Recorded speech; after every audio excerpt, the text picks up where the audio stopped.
Jasage de jeu de rôle qui vous fait une chronique ce soir. J'en fais de moins en moins les chroniques, mais là, ce soir, ça en va être une. J'ai repensé à ça, c'est un peu comme dans la lancée du running the game. Tu sais, là, je fais beaucoup de running the game. Là, je prends les affaires de Matt Colville. Je prends comme j'extrais le meilleur. Puis là, je vous en reparle. C'est pas toujours des conseils que moi, je prendrais ou que je donnerais. Mais je prends tout ça, puis je vous les envoie. Vous autres, vous les triez comme ça vous tente, tu sais. Puis là, suite à ma partie de Night Bellow, tu sais, j'en ai parlé pas mal. J'ai fait 22 résumés de partie. J'en ai parlé dans les On The Go. On a fini le premier module. Et à travers ça, ben là, j'ai appris des choses. J'ai réalisé des choses. J'ai réalisé des choses que j'avais oubliées. Fait que c'est comme un peu un running the game. Mais c'est run the game. Je l'ai runné, la game. Puis là, je vais vous dire mes impressions sur ça.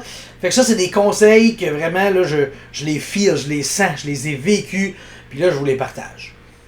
Le premier conseil que je vais vous dire, skippez jamais de game. OK?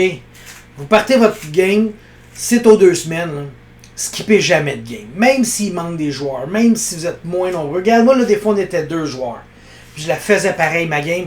Parce que quand tu skippes une game, surtout aux 2 semaines, si tu joues pas pendant un mois, ça fait mal. Tu sais, oui, je peux comprendre. Des fois, tu vas en skipper pour des raisons plus importantes, plus graves. Mais mettons que tu peux, là, ben, veux. Quand tu veux, tu peux. Mais là, quand tu peux, tu veux. OK? C'est ça, là. Vaut mieux toujours jouer parce que tu gardes toujours le hook sur tes joueurs. Fait que même si t'en as moins, eux autres, ils devraient pouvoir te générer une bonne partie. Puis toi, en tant que maître de jeu, ben, faut que tu t'adaptes. Puis ça, s'adapter, là, je pense que c'est ça que j'ai eu le plus à faire durant toute cette campagne-là. Ce premier module-là, là, je me suis adapté. Des fois, j'avais juste 2 joueurs. Des fois, j'en avais, puis j'avais aucun guerrier, j'avais aucun magicien. Tu sais, faut toujours que tu t'adaptes pour que la partie soit bien, qu'elle soit intéressante pour eux autres, puis qu'elle soit pas chiante, justement. L'importance des joueurs piliers. Moi, j'en ai déjà parlé, j'avais 2 piliers. OK? J'avais mon gnome illusionniste, puis mon rôdeur elfe. Il était toujours là. 90% du temps, il était là. Je pense que mon rôdeur, il a manqué 0 partie. La seule partie qui aurait manqué, ben, on pouvait pas jouer, puis on n'a pas joué, OK? Mais sinon, il était tout le temps là. Puis mon gnome illusionniste, il est arrivé comme à 3e session, je pense. Puis je pense qu'il n'en a jamais manqué, ou peut-être une pour un show à Montréal, tu sais. Mais j'avais des joueurs piliers, puis ça vous apprend. Parce que comme on dit, si tu veux pas skipper de game, faut que tu aies des joueurs qui sont tout le temps là, tout le temps prêts. Fait que ceux-là t'assurent une continuité, puis tu vas toujours dans la bonne direction. Puis après ça, tous les joueurs à côté, ben c'est des extras. Ces 2 joueurs-là, là, ils m'ont fait des side quests, ils m'ont fait de l'exploration. Puis ce qui est cool, c'est quand ils revenaient les autres joueurs la semaine plus tard, ben là, ces joueurs-là pouvaient leur dire hey, on est allé là, on est allé voir le Great Rockdale, il y a des orques là-bas. Après ça, on est allé voir le portal des Beastlands, il y avait un ours géant, puis il nous a dit qu'il fallait qu'on retrouve le profanateur quand même. Il allait chercher des side quests et il les tournait. Fait que ça produisait du matériel intéressant pareil. Durant les sessions de tout ça, tu sais, à un moment donné, j'ai pas mis une vidéo sur c'est H Game qui a parlé de ça. Est-ce que les combats, est-ce que les joueurs voient ça comme un sport ou comme la guerre? Okay? Quand tu vois ça comme un sport, c'est toutes les équipes jouent sous les mêmes règlements, tout est égal, puis là tu t'affrontes, tu sais, ok, vous êtes 5 contre 5, puis le but, ben, c'est de lancer le ballon dans le panier, ok? Vous êtes 5, parfait, allez-y, tu sais. Tandis qu'à la guerre, c'est pas ça. À la guerre, vous êtes 1000, vous êtes 5000, vous avez des petits couteaux, vous avez des guns. C'est ça. C'est pas juste, OK? Ben, il faut voir ça. En tout cas, moi, j'ai trouvé que quand j'ai écouté cette vidéo-là, ça l'a mis des mots sur quelque chose que je me disais. Les combats, c'est une guerre. C'est pas un sport. C'est inégal, c'est pas juste. Des fois, il faut que tu fuis. Tu sais, au début, là, mes joueurs, là, ils en ont mangé des volets. Puis à la fin, ben, c'est mes monstres qui mangeaient des volets. C'était ça. C'était comme à la guerre. Au début, il arrive, puis là, il y a comme 10 orques contre 6 joueurs. Puis là, ils ont de la misère. Puis il y en a un qui passe tout son combat, là. Le gnome illusionniste, il a passé bien les combats à juste en hypnotiser 5 là, pour pas qu'ils fassent de dégâts. Là. Ben ça, c'est une bonne utilité de tes habilités que dans un sport, t'aurais pas besoin, parce que normalement, ça serait tout du 1 contre 1, puis ça serait parfait, tu sais. Fait que là, en ayant des combats inégaux, ça t'oblige à puiser dans tes ressources de personnages, de feuilles et tes idées de joueurs. Fait que, mon conseil, là, gênez-vous pas pour voir les combats comme une guerre, tu sais. Puis à la fin, ben, c'était ça, là, hey, ils arrivent là, ils sont 4, il y a 40 orques, faites quoi? On va leur faire tomber le ciel sur la tête, mur de glace à l'horizontale, tu sais. C'est là qu'on a trippé le plus, quand que c'est votre intelligence qui génère l'histoire, qui coupe les coins ronds, qui vous sauve de situations dangereuses ou insurmontables ou improbables. Là. Fait que je vous le dis, moi, des combats, c'est une guerre, c'est pas un sport. Toujours dans la lignée des combats, Theater of the Mind, ok? Nous, on est revenu à Theater of the Mind. Juste le fait, ok? Tu sais, on se dit, ça va peut-être être plus long, parce qu'à tous les tours, ok, dans cette édition-là, là, à chaque jour, chaque tour, chaque round, tu brasses un des 10. Plus l'action que tu vas faire. Fait que faut que tu décides ton action au début du round. Je donne un coup d'épée, je lance un spell. Tu sais, il faut toujours que tu penses à ça. Puis ça a recommencé à chaque round, là. Fait que tu te dis, on perd du temps là-dessus. Tu perds moins de temps que de brosser un des 20. Puis après ça, décider ce que tu fais. Et déplacer ton bonhomme. Puis si je passe ça, je vais avoir une attaque d'opportunité. Tu sais, c'est con à dire, là, mais quand tu tombes dans le tactique, là, puis c'est plus tactique, là, déplacer des bonhommes dans les cases, éviter les zones d'attaque d'opportunité, puis genre, à ton tour, tu sais pas ce que tu vas faire parce que t'as pas préparé ton tour. Ben, c'est ça qui arrive. Si je t'ai fait préparer ton tour au début du round, là, tu dis, moi, je vais tirer 2 flèches, là. T'arrives tirer 2 flèches, puis la cible que tu voulais viser, c'est caché. Ben, tes flèches, t'es tirées sur quelqu'un d'autre ou tes pères. C'est ça qui arrive. Fait que ton tour, il est commis dès le début. Fait que ça va avancer plus vite. J'ai vraiment eu l'impression que c'était ça. Puis dans les premières sessions, peut-être un peu, vers la fin, là, j'avais plus vraiment à le dire. T'sais, la personne elle disait, si je vais donner un coup de marteau, mais là le gars il est mort, ben tu te déplaces-tu pour aller en taper un autre? Ben pas vraiment. Je dis bon, ben prépare ton prochain round, t'sais. Puis ça accélérait les combats, t'sais. Oui, il y a une déception, peut-être. Si je voulais faire ça, je pourrais pas le faire. À la guerre comme à la guerre. Je vous l'avais dit, les combats c'est une guerre, la stratégie peut changer n'importe quand. Tu ne sais pas quand ça peut revirer de bord. Quelque chose que j'ai utilisé beaucoup dans cette partie-là, c'est de l'improvisation. T'sais. Autant j'ai lu le livre, j'ai écouté des vidéos, je pointe là, c'est comme j'ai une TV. Là. J'ai écouté des vidéos de YouTube de monde qui l'ont joué dans le Bello, qui ont leurs reviews, leurs conseils, tu sais. Mais ce qui m'a préparé le plus, là, ça va être drôle à dire, mais c'est le jeu Jim Henson Labyrinth, ok? J'ai joué ça juste avant. Puis c'est un jeu qui a beaucoup d'improvisation, puis beaucoup d'improvisation loufoque un peu. Tu sais, t'affrontes des kobolds, des gobelins un peu niaiseux, puis ils peuvent arriver n'importe quoi, là, tu sais. J'essaie de penser une scène qu'on a eu, 3 kobolds qui ont vidé, qui ont volé une shop de potions puis de poison, puis tu sais, faut que tu improvises là-dessus, puis tu t'amuses, tu surfes, ben toutes ces improvisations-là, des fois sérieuses, des fois drôles, des fois ridicules, des fois ça jouait serré, tu sais.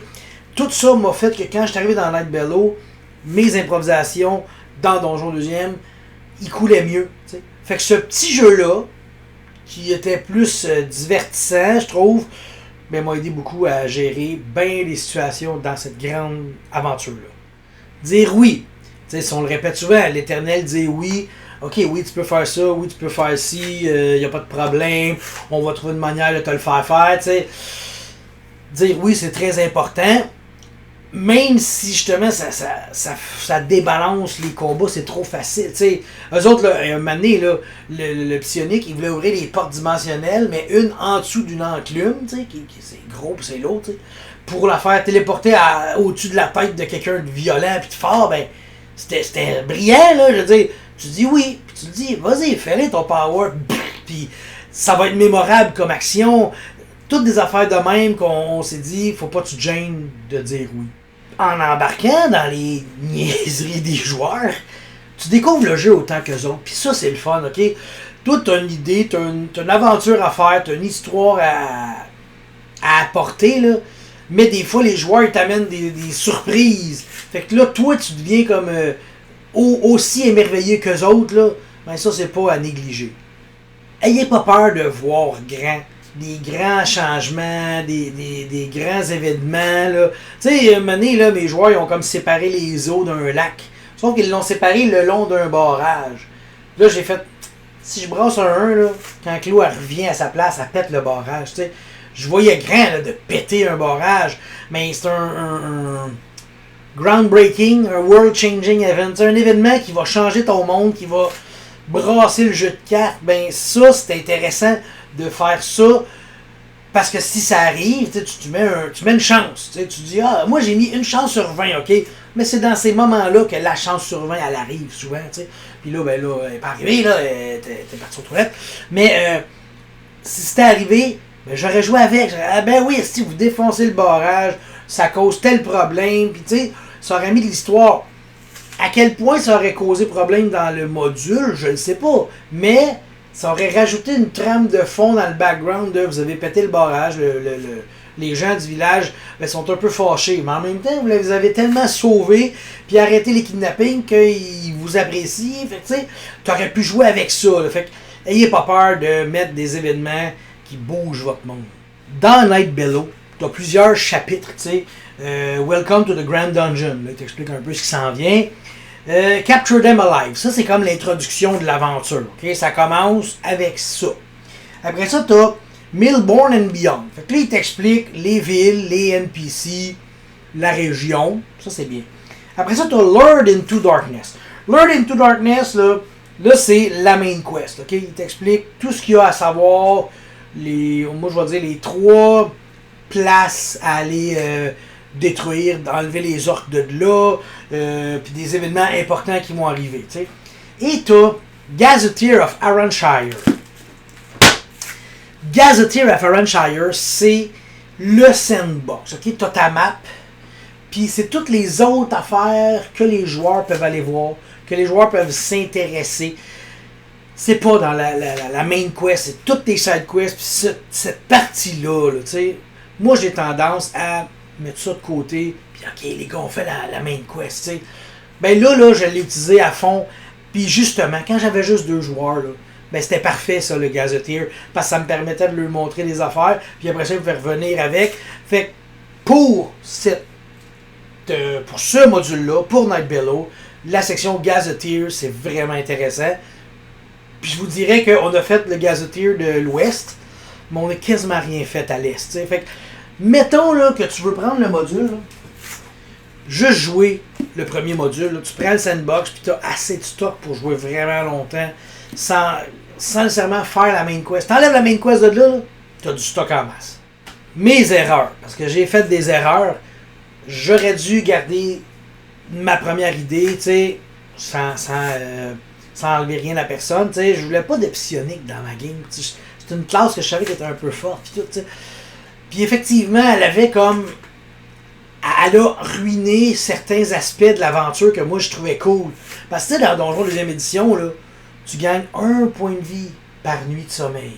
Ce que ça aurait fait, c'est que quand les joueurs mangent une bonne volée, ils sont obligés de skipper quelques jours. Fait que là, sur ton calendrier, ça fait que tu perds 4 jours là, tu perds 8 jours là, puis là, plus tu gagnes en niveau, plus tu gagnes de points de vie, plus tu gagnes de points de vie, plus il faut que tu te reposes. Fait que ça étire comme ton aventure sur 3, 4, 5 mois. Puis moi, je trouve que le temps est important dans les jeux de rôle. Mais le psionique, il y avait un pouvoir ou un objet magique qui faisait que la personne la régénérait comme 1 point de vie aux 10 minutes, ou quelque chose de même, tu sais. Fait qu'il prêtait à tout le monde se healait, fait que le lendemain, tout le monde était full, tu sais. Ça l'a enlevé ce petit côté-là que moi, j'espérais que l'aventure se passe à travers le temps, que ça soit mémorable. Hey, il y a 2 semaines, on a fait telle affaire, tu sais. Fait que j'aurais dû suivre ma première idée de ne pas prendre de psionique. Par contre, ça m'a obligé à m'intéresser aux faiblesses de mes joueurs, ok? Tu sais, j'essaie de voir un peu, tu sais, comme mon psionique, là, à chaque niveau qu'il montait de niveau, il brossait ses affaires, puis là, il y avait des points, des PSP, là, des psioniques points, là, ceux qui connaissent ça, il y en avait beaucoup, là, il brassait tout le temps le max sondé, puis là, j'étais comme, ah, merde. Mais, à un moment donné, j'ai réalisé que c'est ses points de vie le problème à lui, là. C'était le contraire, ses points de vie. Quand il brassait ses points de vie, là, il pognait pas mal le minimum. T'sais, bon, moi, je joue que faut être au moins la moitié de ton dé. Fait que si tu as un D6, La moitié de 6, c'est 3. Fait que si c'est 3, tu le gardes. 4, 5, 6. 1 et 2, je te laisse rebrasser. Fait que tu sais, le barbare, lui qui a des D12, ben ça prenait 6 et plus, parce que sinon je le faisais rebrasser. Ben lui, mon psionique, là, des 3 et des 4, il en a brassé pas mal. Fait qu'il n'y avait pas beaucoup de points de vie. Puis, comme j'ai dit dans le dernier résumé, t'as beau te transformer en dragon, t'es un dragon de 24 points de vie. Un crit là, qui te fait comme 15 de dégâts d'un coup, là, tu le sens passer. Ton dragon, là, il frappe fort, il est big, mais il n'y a pas beaucoup de points de vie. Aussi, en ne gardant pas mes premières idées, ben là, il a fallu que je change mon style de jeu. Et je l'ai fait. Okay? J'avais pas le choix. Pour que le processus se passe bien, moi j'avais une idée en tête quand j'ai commencé ma game. On va faire ça de même, ça va être cool. T'sais. Là j'ai réalisé que ça je peux plus le faire, ça non plus, ça s'applique pas, ça va être difficile à... J'ai changé mon style de jeu, puis ça l'a coulé très bien.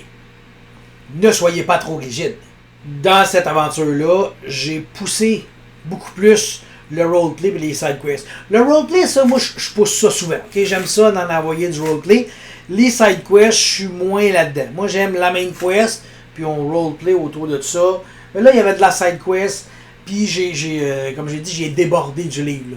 Tu sais, comme dans le Gazetteer, là, t'as plein de side quests, mais des fois, t'as des side quests que t'as pas la réponse. C'est moi qu'il fallait qu'il l'invente, la réponse. Puis toi, tu vas runner ce game-là, tu vas inventer une autre réponse qui sera pas pareille comme la mienne. Ça va être excellent. C'est ça qui va faire que nos Night Bellows seront pas pareils. J'étais fier de moi. Honnêtement, là, le bout des Beastlands, là, j'ai tripé fort. Parce que aller dans les plans, on n'y va pas souvent. Fait que fallait que je trouve une manière d'y aller. Puis là, je lisais beaucoup ces plans dernièrement. J'ai dit, il faut que j'envoie mes joueurs dans les plans. En plus que moi, ça fait plus de 30 ans que je joue, 35 ans que je joue. Je suis allé comme 3 fois dans les plans, là. Fait que moi, j'avais des joueurs, là. J'en avais des joueurs qui avaient 35 ans de jeu, là. Il y avait mon cousin qui m'a montré à jouer il y a 35 ans. Je sais pas, lui, s'il est allé souvent dans les plans, mais j'ai dit, il faut qu'on y aille. Bon, il a manqué les sessions qui sont allées. C'était une session que j'avais juste 2 joueurs. Il était pas dans ces 2-là, mais tu sais, aller dans les plans, c'est tellement le fun. Rajoutez ça dans vos games. En fait, j'ai juste le goût de créer une game que les joueurs se ramassent sur un autre plan et doivent s'en sortir. Ça, c'est une des games que j'ai le goût de faire. Avant de commencer, première, deuxième session, j'avais un côté de moi qui avait peur des combats. Ça, j'en ai déjà parlé dans une vidéo. À cause de vous autres, tous les YouTubers qui parlent à comment accélérer ton combat, comment rendre ton combat divertissant, comment rendre ton combat le fun, écourter vos combats. Qu'est-ce que vous savez contre les combats? Tu joues à Donjon Dragon, tu signes, je sais que je vais me battre. C'est ça le contrat. Fait arrêtez d'essayer de tout faire ça. Oui, il y a des trucs que je trouve cool, comme point de toucher des gars, tu les brasses en même temps. Ça accélère ton combat. Mais c'est con à dire, là. Mais ça enlève un... Comment ça s'appelle? Le suspense. Tu sais, tu brasses ton dé pour toucher, puis tu regardes ton dé pour toucher. Est-ce que je touche ou non? Tu sais... Tu prends le temps de vivre le moment du D20, ok? Ça, c'est important, le moment du D20. Je pense que j'invente cette expression-là, le moment du D20. Mais il est important, ce moment-là. Parce que quand tu le brasses, je te dis, ok, ça te prend 15 pour le toucher, tu brasses ton dé, le 15 et plus, tu touches, 14 et moins, tu l'as pas, t'sais. Mais des fois, tu brasses ton D20, si 13, je l'ai pas. Puis là, t'as le prêtre qui dit, oui, mais je donne plus 1 à tout le monde, moi. Puis le bac fait, hey, moi aussi, je te donne un petit plus 1, là. Wouah! Là, tout le monde retripe parce que t'as ton petit plus 2 que t'avais plus ou moins pensé. T'as pris le temps de vivre ton D20. Là, t'es heureux. Puis là, après ça, tu prends ton D8 plus 6, parce que t'as 18,69 de force. Puis là, tu brasses ton dé, puis t'es content de prendre le temps de voir tes dégâts, là. Arrêtez de capoter ces combats, c'est long. Tu joues à Donjon Dragon, oui, ton combat va être un petit peu plus long, mais tu vas vivre ce trip-là à chaque jet de dé. Puis, personnellement, ce trip-là, je ne l'ai pas si c'est pas un dé que tu lances. T'sais. Si c'est un dé que tu cliques à l'écran, c'est pas pareil. Le mouvement du poignet, le D8 qui pique un peu la main quand tu le brasses, quand ça tombe sur la table, le bruit qu'il fait, puis là, quand il arrête, tu prends le temps de le voir. T'sais, tout ce processus-là là, fait partie du plaisir du jeu. Moi, je le garantis. Puis, une autre chose que j'ai pris la peine de faire c'est cette aventure-là. Écoutez les suggestions des joueurs. Tu sais, là, mon problème d'élémental d'eau, là. C'est pas mal eux autres qui ont trouvé la situation, parce que moi, j'en avais pas. OK? Vous avez un problème d'élémental d'eau, gérez ça comme vous voulez. Quand je vais vous trouver intelligent, je vais vous donner de l'XP. C'était un peu de même que je l'ai géré, mais j'écoutais leurs idées. Puis là, j'étais comme, ah, ça c'est bon, ah, ça c'est cool. Ah, la ring de contrôle d'élémentaux qui fait des spells d'eau, ben est-ce que ça pourrait être un passage vers le plan élémentaire de l'eau? C'est avec ça qu'on a construit la solution. Puis encore là, ça revient à l'improvisation. T'embarques dans ça, puis tu découvres le jeu en même temps qu'eux autres. C'est vraiment important quand t'es le maître de jeu de découvrir en même temps. Puis là, on découvrait ensemble la solution. Tu sais, si mettons, j'en parle pas de ce que je viens de vous le dire, là, les joueurs ne sauront jamais que la solution, je l'ai pris. C'est eux autres qui l'ont pris. Tu sais, je l'avais pas décidé.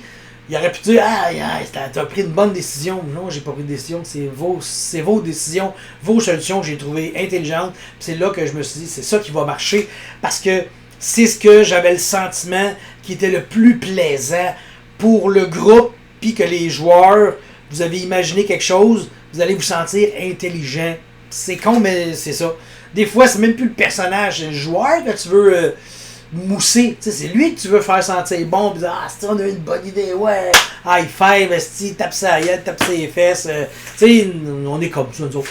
Mais tout ça pour dire que faut juste, tu go with the flow, tu prends leurs suggestions, tu essaies de te rappeler de ce qu'ils ont fait. C'est de même que je l'ai vécu, cette game-là, et j'ai trouvé ça super intéressant. Et les résumés de partie. Ça, les résumés de partie, c'est quelque chose que je me suis mis à fond dedans, OK?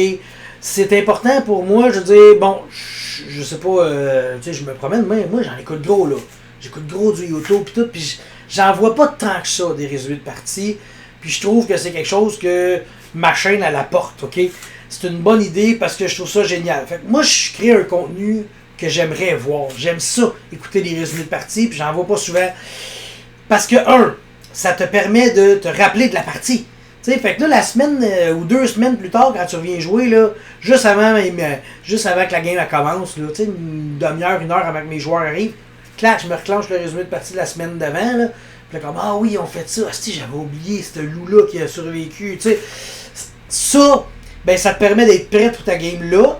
Et là, je veux dire, bon, j'ai une playlist de 22. Les 22 sessions sont toutes en résumé de partie. Là. Mais là, tu peux tout réécouter ça. Puis, tu te remets dedans, tu te rappelles des beaux souvenirs. Puis, autant que, tu sais, il y en a qui écoutent des actual plays, là. Ben, tu sais, ton actual play là, de 2 heures, 3 heures, là, il est probablement intéressant, mais il y a bien des bouts qui le sont pas.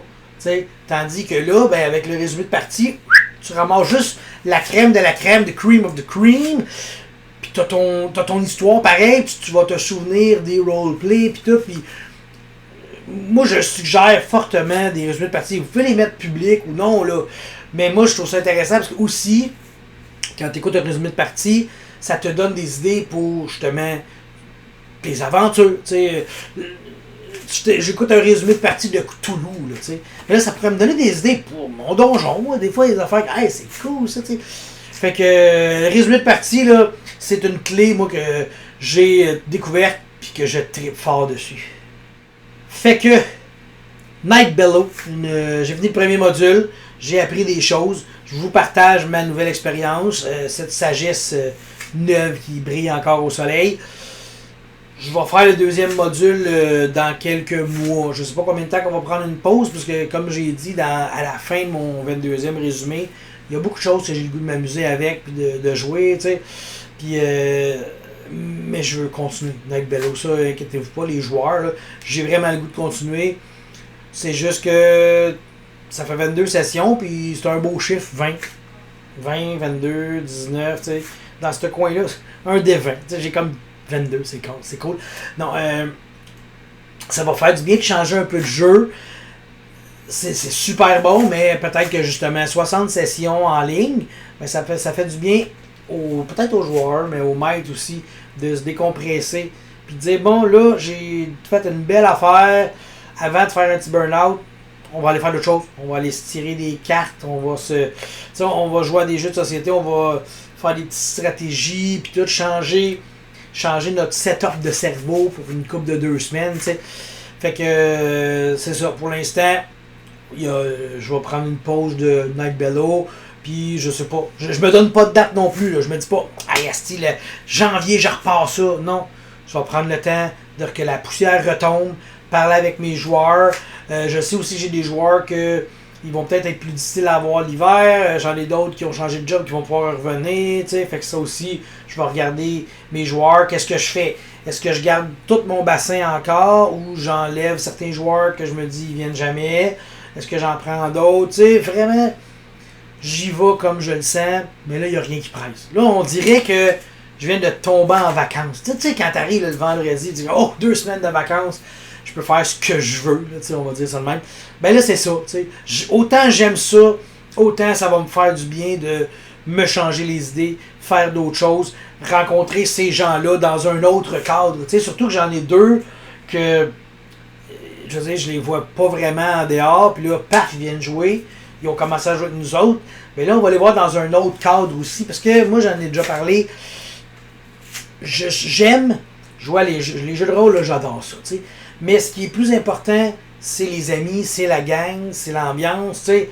Fait que si je te vois puis je fais juste jouer à Donjons et Dragons avec toi, ça sera pas pareil. Je vais avoir comme de quoi qui marche pas. Tandis que si tu es un ami qui joue avec moi, ben, ça va être plus le fun. Mais c'est vraiment mon sentiment, moi. C'est. Tu sais, il y en a que c'est le système, il y en a que c'est le setting, il y en a que c'est. Tu sais, moi, c'est la gang en premier. Après ça, c'est le jeu de rôle. Je pense que c'est le système puis le setting après. Ouais, je pense que ça serait ça. En tout cas, je viens de dire ça de même. J'ai fait un top 3 des choses importantes quand je joue autour d'une table. La gang qui joue, le système qu'on utilise, puis le setting qu'on a. Bon, ben, sur ça, je vais juste arrêter, parce que je sais pas ça fait combien de temps que je parle, mais ça fait quand même un petit bout. Puis je vais conclure ça. Fait que c'était ça, les choses que j'ai apprises durant Night Bellow. C'est un running the game bonus que j'ai vraiment eu la peine de vivre. Puis là, ben, je vous offre cette sagesse-là. Encore là, vous prenez ce que vous voulez, mais ceux-là, je peux vous dire, c'est certifié jasage de jeu de rôle. Bye.